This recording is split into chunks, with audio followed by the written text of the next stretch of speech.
जब दिल्ली में बैठ करके जेपी नड्डा स्वयं स्पष्ट कर दिया कि किसी भी छात्रों पर जो है कार्रवाई नहीं की जाएगी, सारे मुकदमे वापस लिए जाएंगे और जो भी गिरफ्तार छात्र हैं उनको रिहा किया जाएगा। वो वीडियो देखिए, सीधे एंगल जो है AK-47 का अपराधियों पर नहीं चल रहा, नौजवान छात्रों के सीने पर चल रहा। जिस प्रकार से किसानों को उन्होंने ठगा, उसी प्रकार से ये छात्रों को ठगने का काम कर रहे हैं। ये सम्राट चौधरी मुख्यमंत्री बनने के बाद 100 दिन में कुछ काम नहीं किया, लेकिन छात्रों पर गोली चलवाया। जिन्होंने आदेश दिया उनको आप बचाना चाहते हैं। किसके आदेश पे हुआ? क्या SP पे कार्रवाई हुई या गृह मंत्री खुद मुख्यमंत्री है? क्या उनका आदेश था? क्या DGP का आदेश था? नमस्कार, आप लाइव सिटीज देख रहे हैं। आपके साथ मैं हूं वसीम खान। कौटल्या नगर आवास से तेजस्वी यादव निकल चुके हैं, यानी कि तेजस्वी यादव सड़कों पर उतर चुके हैं। तमाम विधायक तेजस्वी यादव के साथ हैं और ऐसे में छात्रों पर जो धारा लगाई गई है, अटेम्प्ट टू मर्डर की धारा लगाई गई है और पुलिस ने 47 से सामने से गोली चलाया है। छात्र देखिए घायल हुए हैं, मेदांता में इलाज हो रहा है और अब तेजस्वी यादव सड़क पर उतर चुके हैं, मोर्चा खोल दिया है और क्या कुछ कर रहे हैं, खूब गरज रहे हैं। मुख्यमंत्री सम्राट चौधरी को देखिए कह दिया है कि अब आखिरी वक्त दे रहा हूं, अल्टीमेटम दे दिया है और क्या कुछ कहा है तेजस्वी यादव ने। सबसे पहले आप वो सुनिए। देखिए, सरकार खास तौर पे जो प्रतिनिधि उनके जब दिल्ली में बैठ करके जेपी नड्डा स्वयं स्पष्ट कर दिया कि किसी भी छात्रों पर जो है कार्रवाई नहीं की जाएगी, सारे मुकदमे वापस लिए जाएंगे और जो भी गिरफ्तार छात्र हैं उनको रिहा किया जाएगा, तो सवाल ये उठता है कि बिहार में AK-47 क्यों चलाया जा रहा है? छोड़ो ना। और जब AK-47 जब चलाया गया तो वो वीडियो देखिए, सीधे एंगल जो है AK-47 का अपराधियों पर नहीं चल रहा, नौजवान छात्रों के सीने पर चल रहा है। वो तो उनका भाग्य अच्छा था कि तीनों छात्र जो है बच गए। हम कल स्वयं तीनों से मिलकर के आए हैं, लेकिन केवल सिवान में ही नहीं, बिहार के हर एक जिलों में छात्रों पर लाठी डंडे बरसाए गए हैं, उनको जो है उठा ले गया है, फर्जी मुकदमे कराए गए हैं।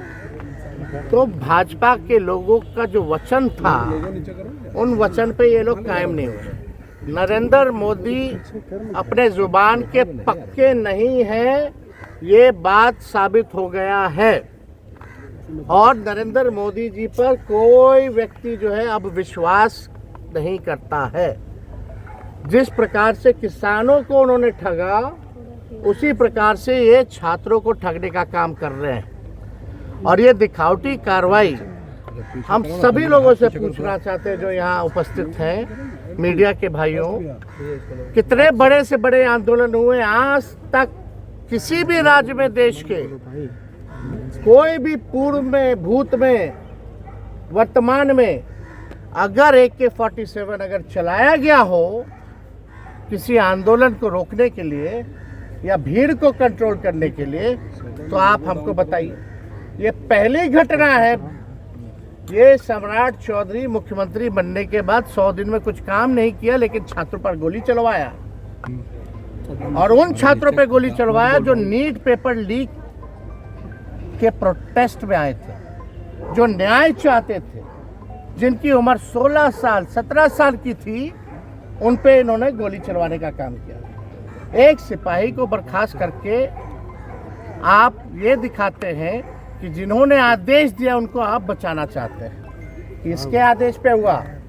क्या SP पे कार्रवाई हुई या गृह मंत्री खुद मुख्यमंत्री है?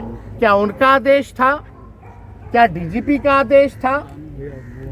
हम इसके लिए न्यायिक जांच की मांग करते हैं और सम्राट चौधरी क्योंकि खुद वो आपराधिक छवि के हैं, ना नाम पे ना काम पे वोट मिला, सिलेक्टेड मुख्यमंत्री जो बड़बोले हैं, लाउड माउथ हैं, कोई काम नहीं किए, केवल गोली चलवाने का काम करते हैं।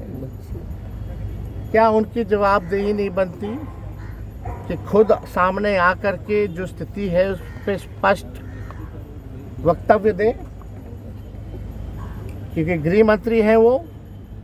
और यही नहीं, हम तो सरकार से मांग करना चाहते कितने छात्रों को आपने, कौन कौन बिहार के कौन कौन जिले के कौन कौन थानों में कितनी की संख्या में छात्रों को आपने गिरफ्तार किया, कौन कौन से धाराएं लगाई, क्या परिजनों को आपने सूचित किया कि नहीं किया?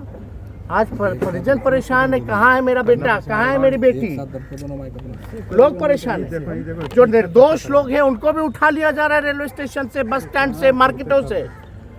जहाँ 17-18 साल के नौजवान मिल रहे हैं उनको उठा ले रही है पुलिस। भीड़ को कंट्रोल करने का एक प्रोटोकॉल होता है, उस प्रोटोकॉल का उल्लंघन हुआ है।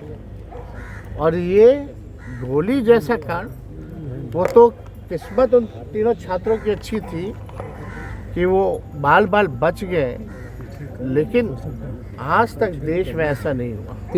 देर रात जो है परिजन पेपर लीक बिल भी पास हुआ है। देर रात जो है परिजन लोग जज के आवास पे वहाँ पे पहुंचे थे, कई बच्चों को वहाँ पेश किया गया था देर रात, और उन्हें जो जेल में भेज दिया गया हमने 87 पहले बच्चों को। कल भी आते हमने ये बात कही है कि अगर आज शाम तक, देर रात तक अगर उन छात्रों को नहीं छोड़ा जाए, अगर उन पर वो मुकदमा वापस नहीं लेती है सरकार, तो बिहार की धरती क्रांति की धरती है, बदलाव की धरती है। बड़ा आंदोलन हम लोग खड़ा करने का काम करेंगे और छात्रों को न्याय दिलाने के लिए राष्ट्रीय जनता दल, हम सब लोग मजबूती के साथ लड़ाई लड़ेंगे। और ये सरकार से निवेदन नहीं है, फिर बाद में सम्राट चौधरी और इनकी नौटंकी सरकार, ड्रामेबाज सरकार ये ना कहे कि भाई इन्होंने इंटीमेट नहीं किया।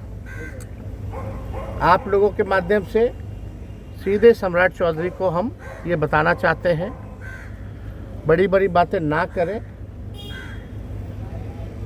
मुख्यमंत्री के पद पे आ गए हो भाई, किसी तरह कुछ काम कर लो, कुछ काम नहीं कर सकते हो तो अपने घर चले जाओ, लेकिन निर्दोष हत्या की हत्या का कोशिश मत करो।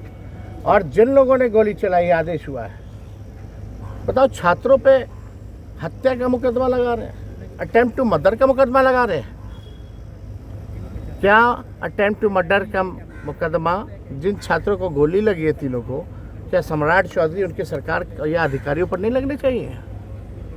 उनकी जान बची है, 1 इंच भी इधर से इधर होता, उनकी जान चली गई होती तो इसका दोषी कौन होता? या आज वो अस्पताल में पड़े हैं, जान बची है, उसका दोषी कौन है? किस पे एफआईआर होना चाहिए, किस पे मुकदमा होना चाहिए, किसके आदेश पे हुआ? एक सिपाही को, छोटे लोगों को आप जो है हटा करके आप चाहते हैं कि आप बचे रहें, ये हर किस होने वाला नहीं है।